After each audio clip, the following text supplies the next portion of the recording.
जय हिंद दोस्तों। आज हम इस वीडियो में बात करेंगे डीएनए और आरएनए के बारे में। देखिए, डीएनए न्यूक्लिक एसिड, पहले हम बात करें डीएनए आरएनए किसके पार्ट होते हैं, तो न्यूक्लिक एसिड की थोड़ी सी इसकी चर्चा कर लें, जो इससे प्रश्न पूछे जाते हैं। देखिए, न्यूक्लिक एसिड किसकी खोज किसने की, तो फ्रेडरिक मिस्टर ने की। पहला प्रश्न यहीं से, न्यूक्लिक एसिड की खोज किसने की, तो फ्रेडरिक मिस्टर ने की। अब ध्यान दीजिए, न्यूक्लिक एसिड कहाँ पाया जाता है, तो केंद्रक में पाया जाता है। यह प्रश्न पूछा जाए कि बताइए न्यूक्लिक एसिड कहाँ पर पाया जाता है, तो न्यूक्लिक एसिड केंद्रक में पाया जाता है। और इसी न्यूक्लिक एसिड के पार्ट कौन होते हैं, डीएनए और आरएनए। पूछा जाए डीएनए और आरएनए किसके पार्ट होते हैं, तो न्यूक्लिक एसिड के पार्ट होते हैं। अगर हम इस डीएनए और आरएनए के फुल फॉर्म की बात करें, यानी पूरे नाम की बात करें, तो क्या होगा, डीऑक्सीराइबोज न्यूक्लिक एसिड। जबकि आरएनए की बात करें तो राइबोज न्यूक्लिक एसिड होता है। आरएनए का क्या होगा, तो राइबोज न्यूक्लिक एसिड। उसके आगे बात करते हैं। देखिए, ये न्यूक्लिक एसिड कहाँ पाया जाता है, तो केंद्रक में।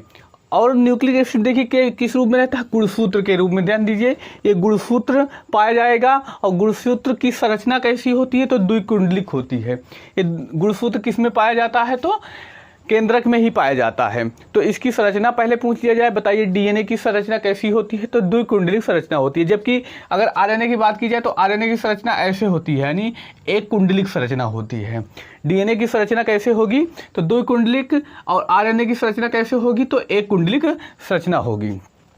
आगे बात करते हैं। देखिए, डीएनए के अगर यही जो गुणसूत्र है, गुणसूत्र के एक भाग को अगर खींच लिया जाए तो कुछ ऐसे संरचना प्राप्त होती है। इसी संरचना को क्या कहा जाता है, तो डीएनए क्या कहा जाता है, तो डीएनए कहा जाता है। प्रश्न पूछा गया था, बताइए डीएनए की संरचना कैसे होती है, तो द्विकुंडलिक संरचना होती है। और इसी डीएनए को अगर खींच लिया जाए तो इसको क्या कहते हैं, जीन। देखिए, जीन क्या होता है, जीन के माध्यम से ही मनुष्य के एक पीढ़ी से दूसरी पीढ़ी तक लचक जाते हैं। आगे बात करते हैं।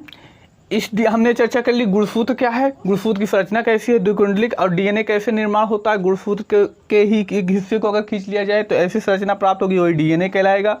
आगे थोड़ा सा इसको भी, डीएनए को भी खींच लिया जाए तो इस तरह की आकृति प्राप्त होगी। इसको क्या कहा जाता है, तो क्या कहा जाता है, तो जीन कहा जाता है। तो आइए बात करते हैं, पहली बार इसकी खोज किसने की, पहली बार अवलोकन किसने किया। लिया जाए डीएनए पहली बार अवलोकन किसने किया, तो कार्लसबर्ग ने किया। किसने किया, तो पहली बार अवलोकन कार्लसबर्ग ने किया। लेकिन इन्होंने इस बात पर थोड़ा बहुत ध्यान नहीं दिया। लेकिन बाद में पूछ लिया, डीएनए जो ये संरचना देख रहे हैं, ऐसे होती है संरचना डीएनए की। जो इधर आप देखिए, इधर जो है संरचना डीएनए की, तो इस डीएनए की संरचना को क्या कहा जाता है, तो हेलिक्स मॉडल कहा जाता है। क्या कहा जाता है इस संरचना को, तो हेलिक्स मॉडल कहा जाता है। जिसको किसने दिया, वाटसन और क्रिक ने कब दिया, तो 1953 ईस्वी में। यानी इस हेलिक्स मॉडल को किसने दिया, तो वाटसन और क्रिक ने कब, 1953 ईस्वी में। जिस कारण इनको नोबेल प्राइज भी मिला। कब मिलता है, तो 1962 में इस काम के लिए नोबेल प्राइज मिलता है। 1953 में इन्होंने मॉडल दिया, लेकिन प्राइज कब मिला, तो 1962 में। अच्छा, एक प्रश्न पूछा गया था एसएससी के ही पेपर में, बताइए डीएनए कहाँ पाया जाता है, तो ऑप्शन में थे केंद्रक, माइटोकॉन्ड्रिया, लवक, इनमें से सभी में। तो अक्सर देखते हैं सब केंद्रक में पाया जाता है, केंद्रक में पढ़े भी रहते हैं, सही भी है। केंद्रक में सर्वाधिक मात्रा में पाया जाता है, लेकिन थोड़ी बहुत मात्रा कहाँ पाई जाती है, माइटोकॉन्ड्रिया में भी पाई जाती है। और पादप में भी, यानी लवक में भी पाया जाता है। देखिए, केंद्रक माइटोकॉन्ड्रिया दोनों में, जबकि लवक क्या होता है, मात्र पादप में पाया जाता है। सर्वाधिक मात्रा केंद्रक में पाई जाएगी डीएनए की, लेकिन माइटोकॉन्ड्रिया में भी डीएनए पाया जाता है और लवक में भी डीएनए पाया जाता है। इसके आगे बात करें, अगर पूछ लिया जाए पहली बार प्रयोगशाला में डीएनए की खोज किसने की, तो ध्यान दीजिएगा, प्रयोगशाला में पहली बार डीएनए की खोज किसने की, तो हरगोबिंद खुराना ने की। प्रयोगशाला में पहली बार डीएनए की खोज किसने की, तो हरगोबिंद खुराना ने की।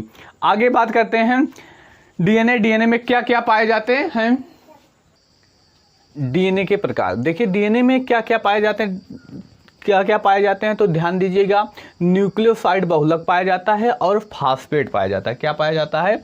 न्यूक्लियोसाइड बहुलक और फास्फेट। अच्छा, पेपर में पूछा जाने वाला प्रश्न है, बताइए डीएनए में कौन सा तत्व पाया जाता है, तो सब अधिकतर नाइट्रोजन लगा देते हैं।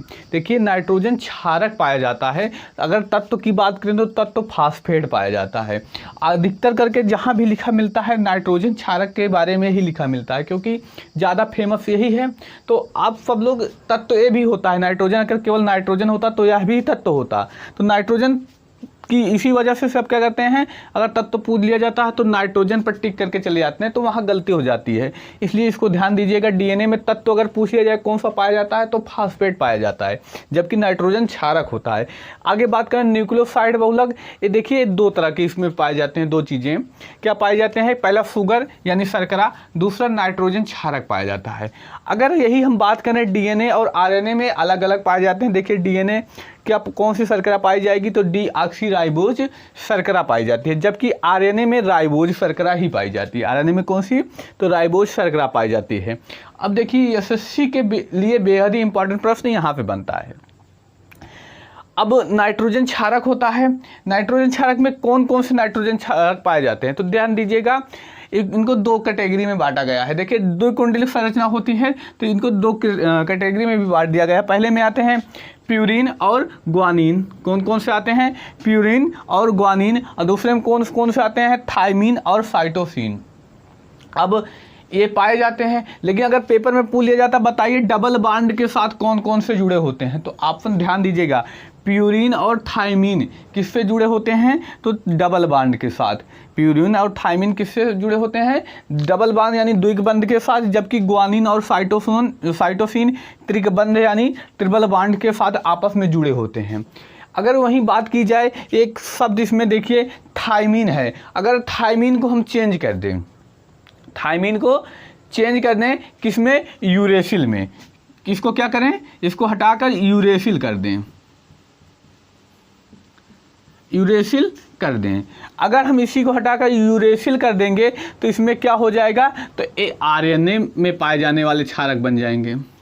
अगर थायमिन है, तीन तो दोनों में सेम होते हैं, अगर थायमिन है तो डीएनए में पाए जाने वाला क्षारक, और यूरेसिल होगा तो क्या होगा, थायमिन में पाए जाने वाले क्षारक होते हैं। अब एसएससी के पेपर में पूछा गया प्रश्न, पेपर में पूछा गया ऐसे प्रश्न था, बताइए डीएनए में किस भाग को हटा दिया जाए तो वह आरएनए में परिवर्तित होता है, तो थायमिन को हटा दिया जाता है, हटाकर क्या कर दिया जाता है, तो यूरेसिल कर दिया जाता है। तो यह डीएनए किस में परिवर्तित हो जाता है, तो आरएनए में परिवर्तित हो जाता है। यह पेपर में पूछा जा चुका प्रश्न है।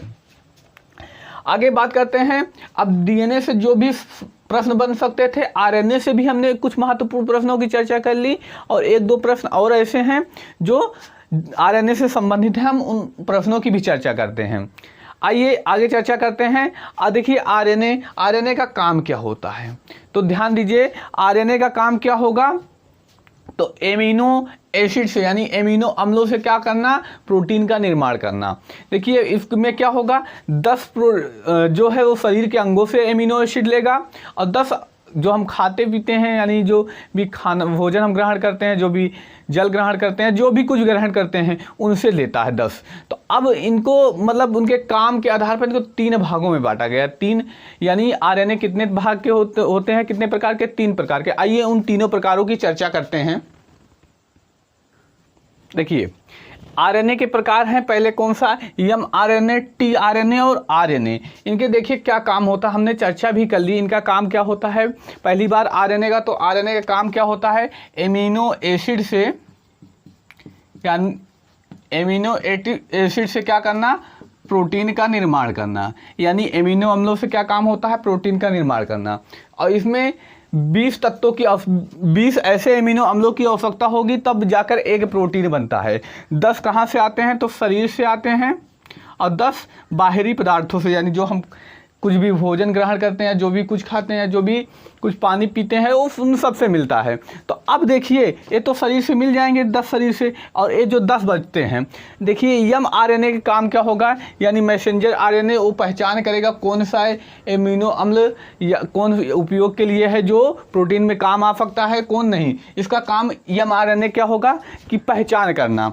अब पहचान करेगा तो ऐसा है नहीं कि ये पहचान कर रहा है तो यही ले जाकर कहाँ पहुँचाएगा, तो राइबोसोम का काम होता है प्रोटीन का निर्माण करना, तो वहाँ पहुँचाएगा। तब तक पता लगे कुछ जो एमिनो अम्ल है निकल जाएं, तो इसलिए ये क्या काम करता है, केवल पहचान करेगा, पकड़ के रख लेगा, भाई तुम अगर तुम्हारा काम है, तुम पहचान लिए, तुम ही हो, तुमसे ही प्रोटीन का निर्माण होगा। उसके बाद tRNA यानी ट्रांसफ़र RNA, इसका काम क्या होगा, परिवहन। ये इससे लेगा और कहाँ ले जाएगा, RNA में, यानी RNA में ले जाएगा। तो RNA क्या करेगा, यानी राइबोज RNA ये करेगा प्रोटीन का निर्माण। इन तीनों के अलग अलग कार्य हैं।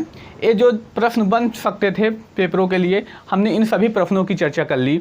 उम्मीद है आपको DNA और RNA टॉपिक बहुत अच्छे से समझ में आया होगा।